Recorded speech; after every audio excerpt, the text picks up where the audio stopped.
Siya, kilala mo? Ha? Sino siya? Mikmik. Si Mikmik.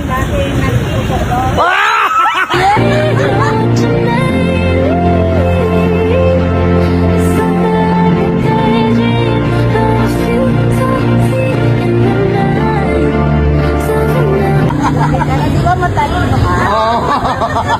Dami ng talent mo. Oo. Dito tayo sa Divisoria ngayon sa D8 kung saan kami nangangalakal dati at merong gwardiya na nakilala ni Mikmik nung bata pa siya, siguro mga 12 years old, na nagbibigay sa kanya ng pagkain.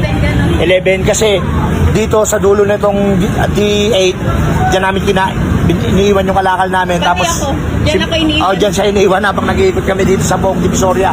Kaya puntahan natin gwardiya, tanungin natin kung siya ba yun. Tara. Hoy, idol. Hello po, 2018. 2018 yun, tanda niya pa pala. Ano nakakaya kasi? Hindi, tatanungin na natin. Ha? Kamukha niya. Kamukha niya? Hindi, tanungin mo lang. Ikaw mo, Hindi kasi naiya siya eh, kung naalala niya eh. Kasi si Mikmik naalala niya nung bata pa siya, binibigyan doon siya ng pagkain, ng tinapay, habang nakatambay siya doon na mag-isa. Tapos kami dalawang ito, nag-iikot kami doon. Ito na, tanungin natin. Okay. Kilala mo? Kilala mo siya? Ako? Siya, kilala mo?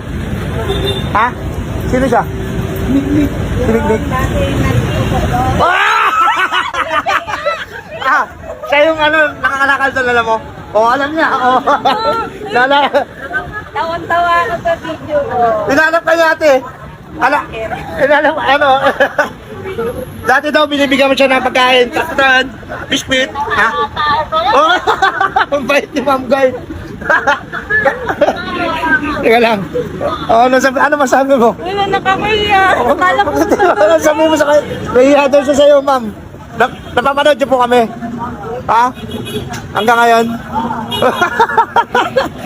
Galing pa po kami ng Palawan. Sumadya kami dito para puntahan ka. Ganun. Kaya lang, on duty ka. Ano? Nahiya! Nahiyak si ma'am. Oh. Kasi siya yung nakatingin sa anak namin eh. Habang kami nag-iikot, nandun siya. madalang pala. Ano masabi mo kayo bang pagkakot? Wala, thank you. Kape mo!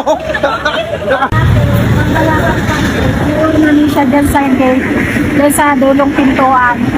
Tapos maliit pa siya, 11 years old. Tapos ito na sa kanya, nakapagsimam sa kanya. Tapos binigyan siya ng pagkain, minsan buong mga nasal, binigyan sa kanya.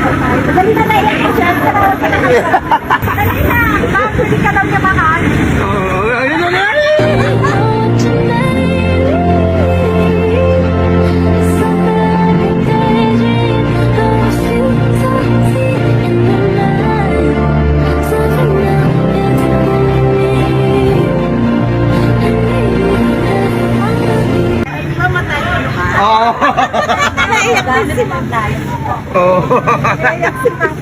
Ayak yan ha, ganang tagpo no.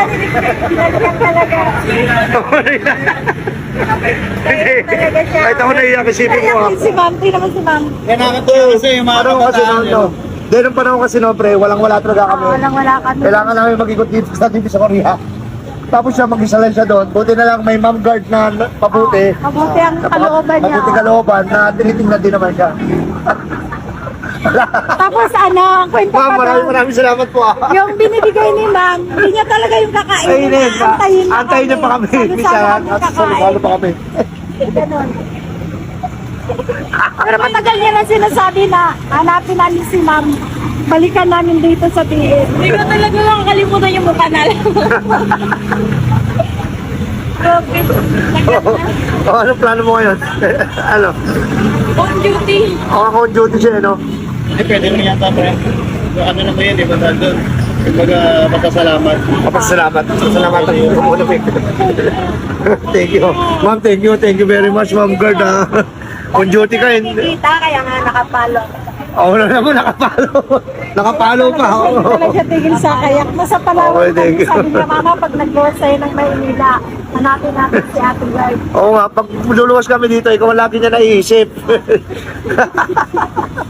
Okay na. Hindi na lang na number mo para sa Oo, para kung ano. Anak, okay. Okay, dito tayo. Siyempre, see you next vlog tayo kasi naka-on duty si Ma'am Guard. Baka mapakalito tayo at sa mga trabaho niya, napadala kami dito. Ma'am Guard, sensya na po sa Solvo, dito na po kami. Okay, naka-on duty siya. Maghanap tayo ng libreng panahon ni Ma'am Guard para mayam natin siya kung anong plano ni Mikmik. Okay, Ma'am